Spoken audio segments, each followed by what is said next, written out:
রাব্বুল আলামিন মাখলুক সৃষ্টি করেছেন। টোটাল মাখলুক এর কোনো গণনা নির্ধারিতভাবে নেই।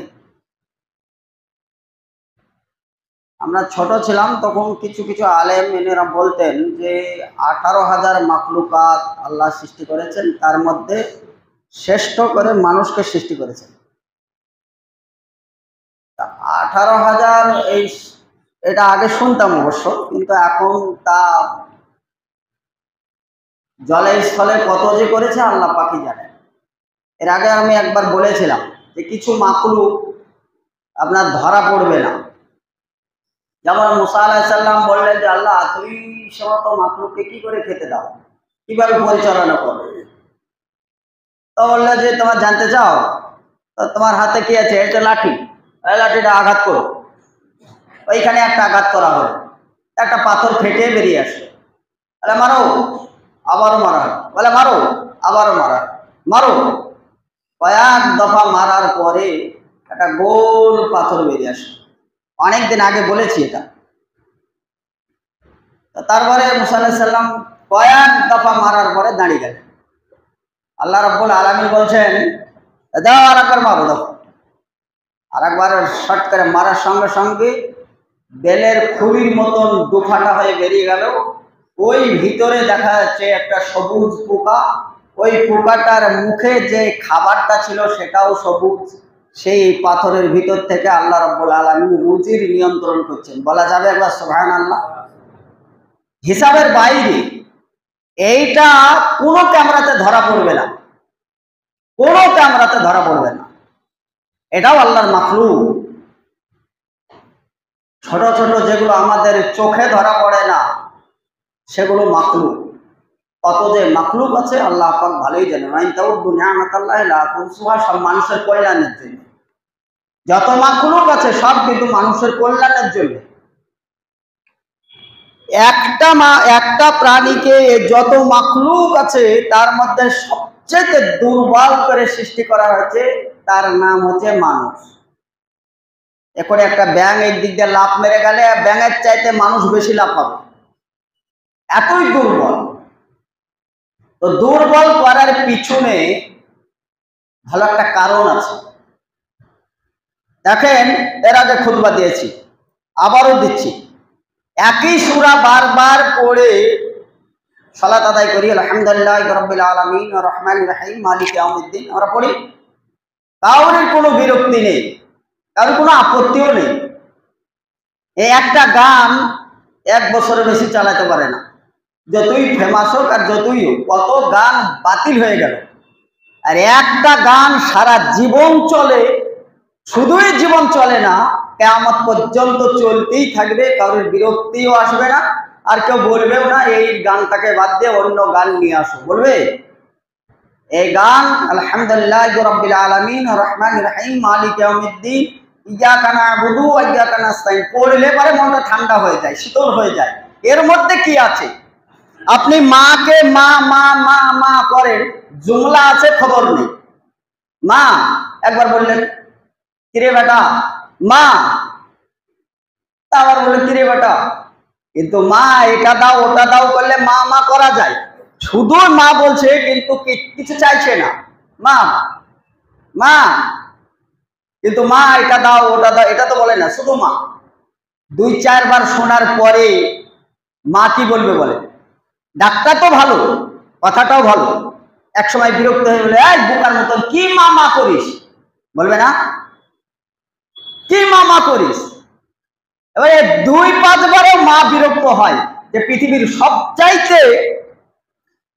সবচাইতে যে সহ্যশীল আদরের মা, ডাকটাও মাকে 10-12 বার বলার পরে মা বিরক্ত হয়ে বলে কি বোকার মতন বকছিস, কি বল বলে।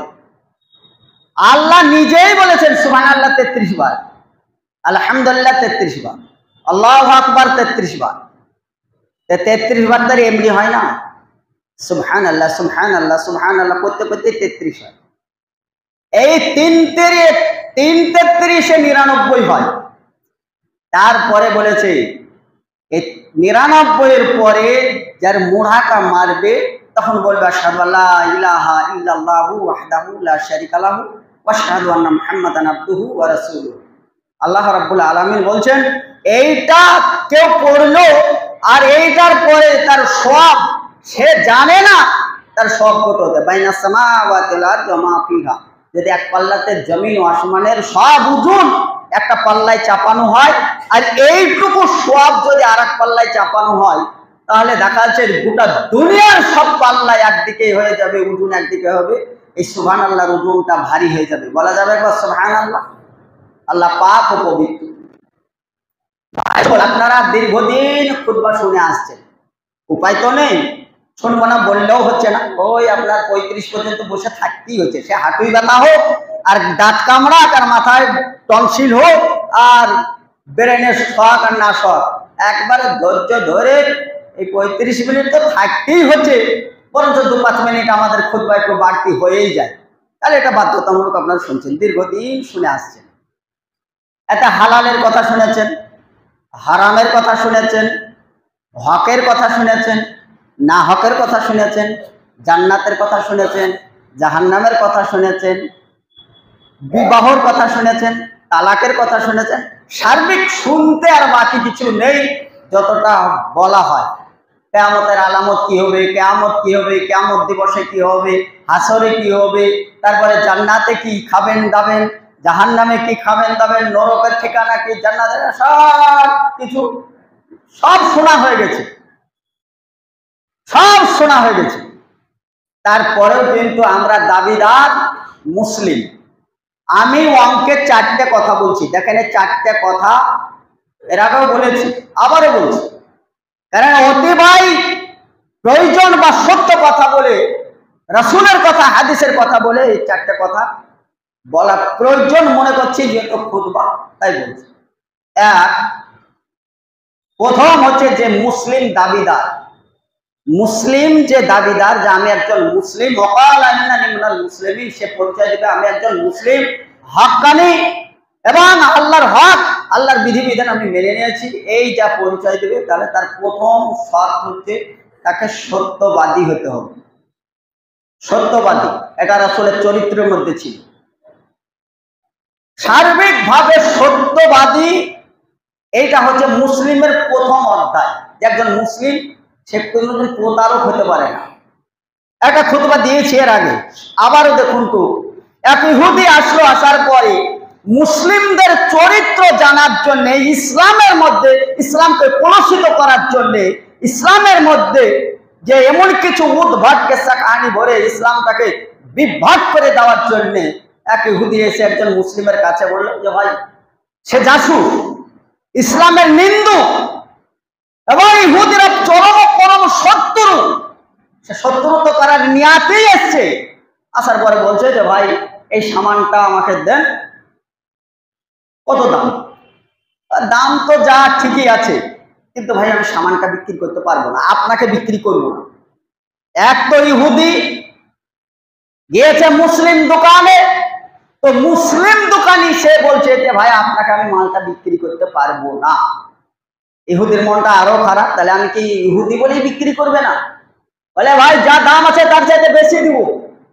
বলে বেশি দিলেও হবে না, কম দিলেও হবে না, তার দাম কত? তাই এত টাকা দাম। বলে অত টাকা দিচ্ছি। বলে না, এত টাকা দিলেও আমি মালটা বিক্রি করতে পারবো না।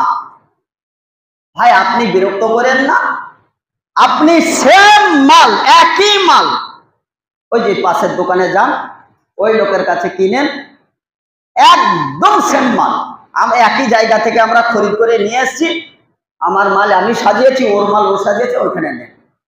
এই বেচারা সেইখানে গিয়ে দেখলো তো যে দোকানি ওই দোকানি ইহুদি, ওই দোকানি ইহুদি।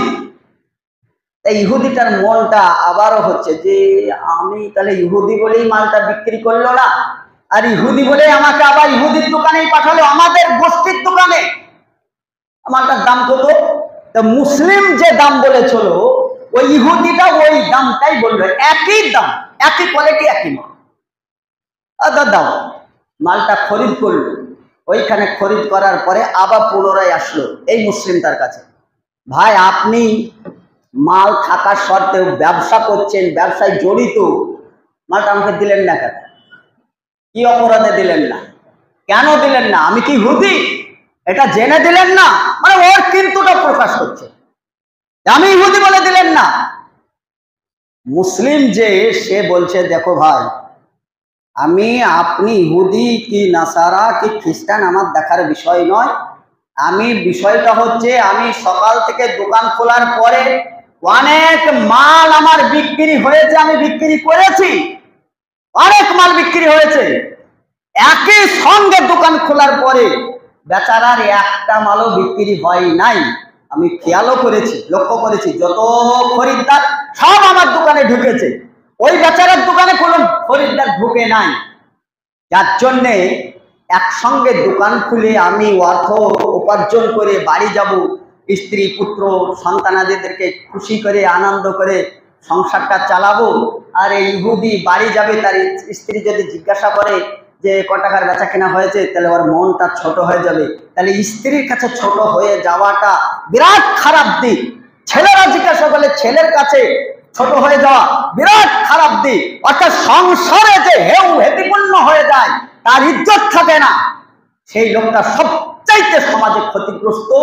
অতএব আমি এটা দেখে আমি বললাম যে ভাই মাল আমার কাছে আছে, সমস্যা নেই, কিন্তু ওই লোকটি বাড়িতে গিয়ে যেন কিছু হলেও, আজকে বিয়ে বাচ্চা কেনা বেশি হয় নাই গো, একটা এই সামান্য সামান বিক্রি করেছি, এইটা বললেও সাংসারিক জীবনে তার পারিবারিক জীবনে একটা শান্তি থাকবে। এই শান্তি থাকার কারণে আমি মালটা না বিক্রি করে একই দামের মাল আমি বিক্রি করতে বলেছি। প্রথম কি ছিল এটা? কার চরিত্র এটা? বলে তাসতাবিল হাসানা ইল্লা বিসাইয়্যা ইদফা বিল্লাতি আহসান। আপনার চরিত্র দেখে মুসলিম হবে এই কথাটা আপনি ভাবছেন কি করে? ওই ইহুদি ইসলামের নিন্দুক ছিল, ইসলামের চরিত্র কি জানতে এসেছিল, সারা পৃথিবীতে ঘৃণা ছড়াবার জন্য এসেছিল। মুসলমানদের আদর্শ দেখে আর ফিরে যেতে পারলো না, সঙ্গে সঙ্গে ওখানে শাহাদাতের বাণী নিয়ে জান্নাতির লোক হয়ে ফেরত গেল। যে লোকটা ইসলামের শত্রু ছিল, ওই লোকটা ইসলামের বন্ধু হলো। রাসূল সাল্লাল্লাহু আলাইহি সাল্লাম বললেন প্রথম মুসলিমদের আদর্শ হচ্ছে তাকে সত্যবাদী হওয়া, সত্যবাদী হওয়া। চায়ের দোকানে তো শুনতে পাওয়া যায় কাউরির নাম উঠলে বলে আরে চিটার বাটপার, সে তো মুসলিম। যে বলছে সেও মুসলিম, যার ব্যাপারে বলছে সেও মুসলিম। তাহলে আপনি জীবনে কত চিটারি করেছেন, এগুলো সব সাক্ষী। আপনি মরে যাবেন, মরে যাওয়ার পরে যখন ওই কথাটা উঠবে, ওপরে যে কথাটা বলেছিল ওই কথাটাও মরার পরেও বলবে যে চিটার রে বাটপার, বলবে না?